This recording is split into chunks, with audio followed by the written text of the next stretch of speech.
दर्शकों, इस वक्त जनपद बिजनौर के सिहारा थाना क्षेत्र के सैसपुर में मैं मौजूद हूं और आज एक पीड़ित परिवार हमारे साथ यहां खड़ा हुआ है। क्या पूरा मामला है, इन्हीं से जानते हैं। मामला बहुत गंभीर है, आइए आपको बात करवाते हैं। क्या नाम है आपका? हिना परवीन। अच्छा, क्या आज पूरा मामला हुआ, बताइए। आज ये हुआ, खुद ही चीख चिल्लाती हमारी भावज घर आई, 3 साल से भागी हुई थी वो, हमारे घर आई और रोल मचा के चीखते चिल्लाती और खुद ही थाने में एप्लीकेशन दे दी कि मुझे छेड़ रहा है, मुझे यो कर रहा है, मुझे मार रहा है। और यहाँ ऐसा कुछ भी नहीं था। अच्छा, 3 साल पहले जो आपने अभी बताइए, 3 साल पहले चली गई थी, क्यों चली गई? हमारे भाई की दोनों किडनियां खराब हो गई थी, तो उनका ऑपरेशन से पहले इनसे पूछा गया कि किडनी दे दो अपने शोहर को, तो उन्होंने कहा ना मुझे इनके घर में रहना, ना मुझे इनसे कुछ चाहिए और ना मैं किडनी दूंगी।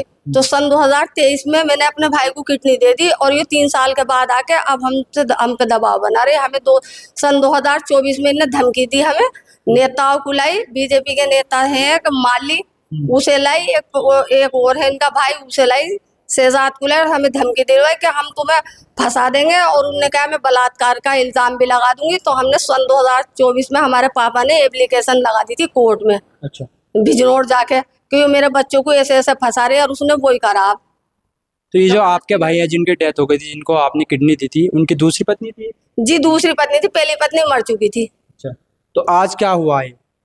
बस खुद ही ने आके रोला मचा के और खुद ही ने एप्लीकेशन झूठ फंसा रही। अच्छा, जो हमें धमकी दे रखी ना इनने पहले से, तो वो इसीलिए हमने, हमारे पापा ने सन 2023 में एप्लीकेशन कोर्ट में लगा दी थी इसी वजह से। अच्छा, तो 3 साल कहाँ रही है? 3 साल हमें नहीं पता कहाँ रही, रुद्रपुर 3 साल बाद अचानक यहाँ पर आई हैं आपके यहाँ पास? पर आई है हमारे पापा के मरने के बाद आके, और यहाँ जबरदस्ती ढही डाल ली। जब तक पापा रहा तो ये यहाँ न रहने आई। क्या यहाँ पर अचानक से आने के पीछे कोई बड़ी वजह है? हाँ, बड़ी वजह है, फंसाने के लिए आई है। जब ये 3 साल पहले हमसे मतलब वास्ता खत्म करके चली गई अपने शोहर से, तो अब क्या मतलब था इसका आने का? फंसाने की वजह से आई हो। बच्चे हैं इनके? 2 बच्चे हैं। अब ये प्रॉपर्टी का दबाव बना रहे कि मुझे प्रॉपर्टी दो, तो बच्चों का हक देंगे, लेकिन इसे कैसे दे दें? किस किस के साथ फिरे, हमें तो यही ना पता इसका। बच्चों को कौन संभाल लेगा फिर? तो ये जो प्रॉपर्टी है, तो प्रॉपर्टी अपने नाम कराने के लिए है? हाँ, अपने नाम कराने के लिए कि मुझे हक दो, जमीन भी दे और मुझे सारी चीजों में अधिकार दे। अच्छा, 3 साल में जो है एक बार भी यहाँ पर नहीं आई? ना, अचानक से 3 साल बाद आई? हाँ, अच्छा, धमकी क्या? देना आई, धमकी देते आती थी नेताओं को लेके, कभी किसी को, कभी किसी के साथ, अकेली भी, कि मैं तुम्हें फंसा दूंगी। जब ये तो सन 2024 में ये एप्लीकेशन दी थी, अच्छा, धमकी देना आती थी। तो आज क्या आपके खिलाफ कोई एप्लीकेशन वगैरह दी है? हाँ, ये चौकी में भी और सिवारे थाने में भी। क्या एप्लीकेशन दी? बलात्कार का इल्जाम लगाया हमारे भाई पे। अच्छा, ना कपड़े फाड़े और बलात्कार का, कहीं उसकी बॉडी पे हाथों के निशान तो होंगे अगर उसे हाथ लगाया होगा। जब वो यहाँ पर आई थी, आप सब थे यहाँ पर? मौजूद थे हम सब। और जिनके ऊपर आरोप लगाया जा रहा था, क्या वो भी यहाँ पर? नहीं, वो ऊपर था, ऊपर से बाद में उतर के आया। यानी प्रॉपर्टी हड़पने के लिए झूठा आरोप झूठा आरोप लगा रही, वो ऊपर सो रहा था। अच्छा, हाँ, वो तो आवाज जब इतने चिकम चाक मचे, जब वो आया उतर के, उन्होंने कहा क्या हो गया, तो उसे गालियां बकती हुई और बाहर निकल गई। मेरे भाई को गालियां बकती हुई और बाहर निकल गई। तो क्या चाहते हैं आप पुलिस प्रशासन से? हम इंसाफ चाहते हैं कि हमें इंसाफ मिले।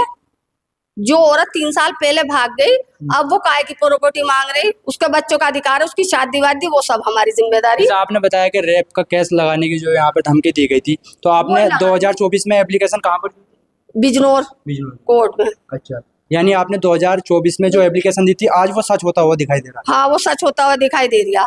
जो हमने सन 2024 में एप्लीकेशन दी थी वो सच हो रही। जो वो तो पहले से ही धमकी दे रही थी ना हम इस बात की, वो उसने सही कर दी। तो उनके जो कितने बच्चे हैं? एक उसकी पहले बीवी की लड़की है और 2 लड़की इसकी हैं। अच्छा, हाँ,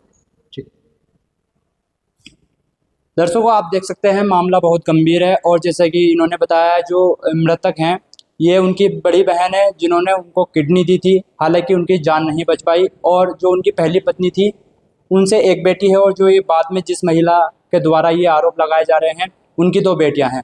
हमारे साथ वो जो उनकी बेटी है वो भी मौजूद है, उनसे पूछेंगे क्या हुआ था, मतलब आज की क्या घटना है? आज मम्मा आई थी और चाचा के साथ बोलचाल होने लगी, बदतमीजी करने लगी और ये बोल रही थी कि चाचा ने इनके साथ गलत करने की कोशिश करी, पर चाचा जब ऊपर थे, चाचा नहीं थे। और लड़ाई इनकी चाचा से तो हुई भी नहीं थी, जो भी गाली वाली हुई थी वो पहले लड्डन चाचा से हुई थी, और इन्होंने रिपोर्ट चाचा के नाम पे कर दी कि मेरे साथ गलत हरकत कर रहा है। आप थी यहाँ पर जो जिस टाइम पे वो यहाँ पर आई थी? मेरे ऊपर ही तो लड़ाई हुई। अच्छा, आपके ऊपर क्यों लड़े हुए? मम्मा मुझे अपने पास बिठा रही थी पल्ले तरफ बुला बुला के, तो ये चाचा ने मना कर रखा था जाने के लिए।